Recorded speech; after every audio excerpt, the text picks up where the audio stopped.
So I finally figured out more about this whole switching of identities with Andrew. So the day of the fire last year, Andrew was arrested because I had shown the officer who arrived on scene text messages from Andrew where he mentioned the fire 2 months prior to it actually happening and how it was going to be made to look like it was my fault. It wasn't the only message that I'd received about it, and he wasn't the only person who had mentioned it. I'd been hearing that for months leading up to the fire. That's why I was able to be prepared for the fire, and was able to remain calm and cool, even though our life was being destroyed. So Andrew was arrested, supposedly for making terroristic threats. He had made some comments to the cop about pistol whipping me or some shit. But the whole plan before that fire was it was supposed to be made to look like my fault. Luckily, like I said, showed the officer the text message. So he's the one that got arrested. But then in the video that you see me post, my mom wanted me to try to help get him off, and I didn't. But he got the charges he's facing now don't have anything to do with terroristic threats. They were for possession of a controlled substance under 4 ounces. Andrew was dealing drugs. And with that much being cut on him, means he's going to go away for a long time. And the judge was supposedly had ordered a bench trial.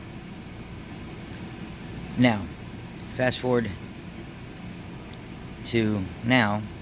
Last month, I was arrested falsely, as you can hear on the tape, for possession of a controlled substance. And after calling the DAs a few weeks ago and them telling me my arrest wasn't in their records,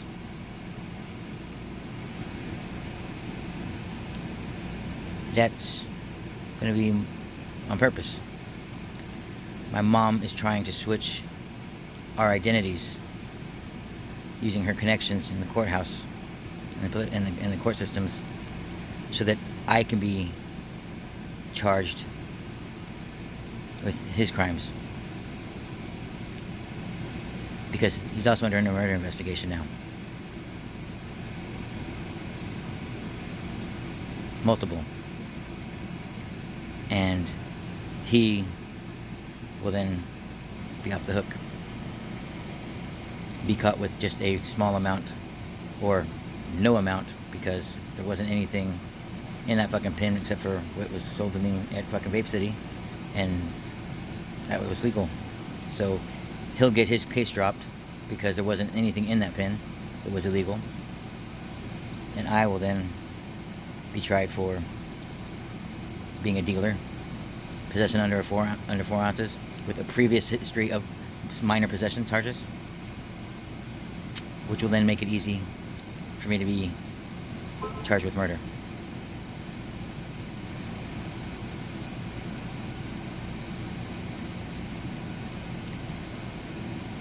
He'll go off scot-free and just presume and pretend to be me. And one thing I haven't mentioned publicly yet is he's the one who hit me back in 2014 and attempted to kill me, putting me in a coma. And therefore affecting the rest of my life.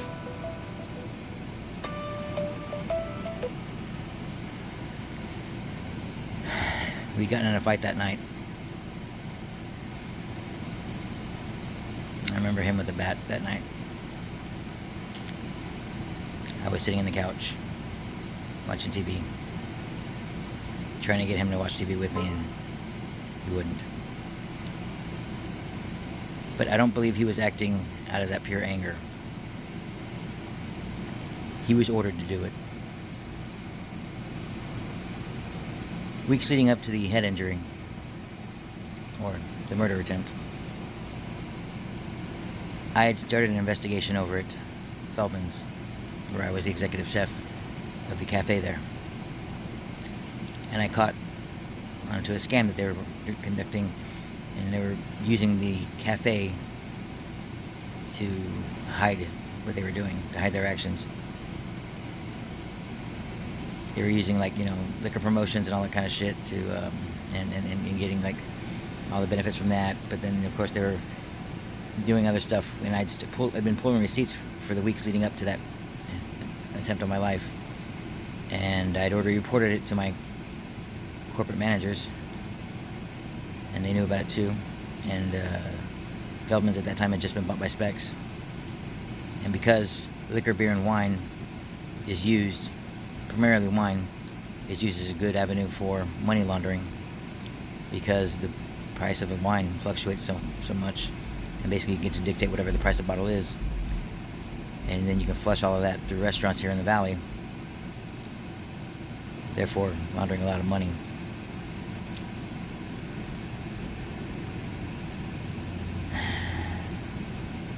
Because I was catching on to this game, that's why they ordered the hit on me.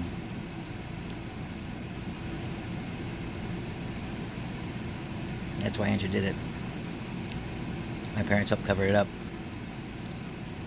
knowing that eventually I'd remember, knowing that because I'd been involved with Lansky and Bratz and all of that, then now at Feldman's, and then now at Zuka, I knew the ins and outs, and I didn't play ball. So they decided to have me be framed for all of this shit, and to try to tie me into a terror plot as well, to discredit me in every way possible. All the while, Andrew was the one who was doing all this shit, or involved with a bunch of this stuff.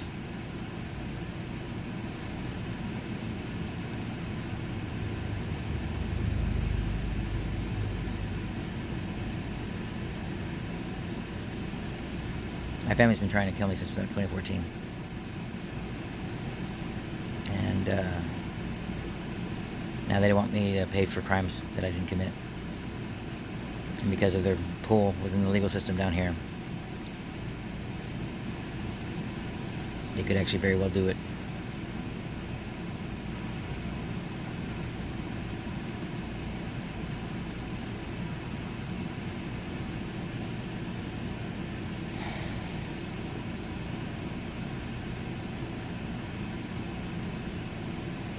My family wants me dead. And I wish I were imagining it. I wish I were sick. I wish I was crazy.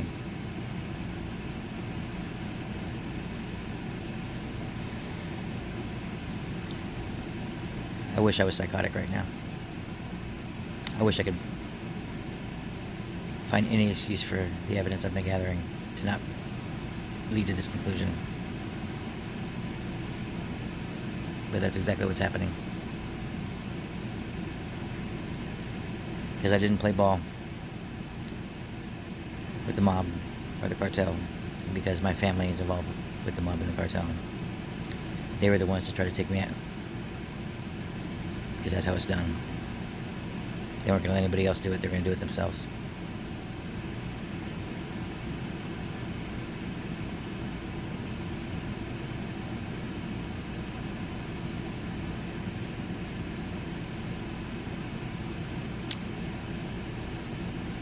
So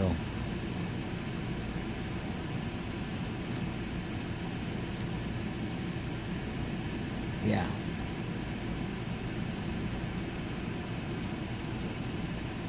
I forgive them.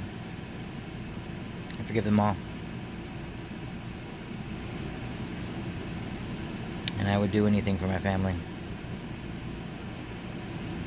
But I won't do that. I won't die. I would die for them. But I will not die for something I did not do. And I will not give up. And I will not let them kill me. And I will not let them do this.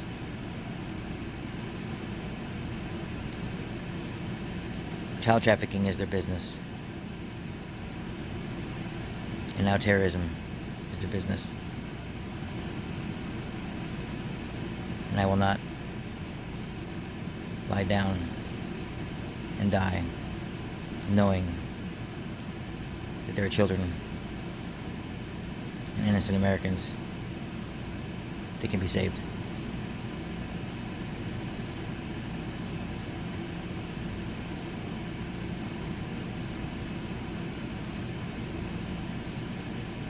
I'm not a danger to myself. I'm not a danger to anybody else. I'm not a violent man. I've only been in one fight. It ended in one punch. That was in high school. I've never valued my life more than I do now. And I am not sick. I know just how fucked up I am.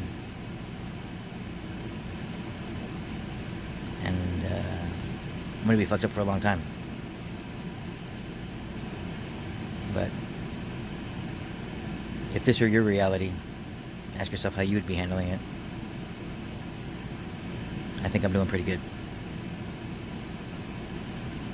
I'm about to go take a shower right now. And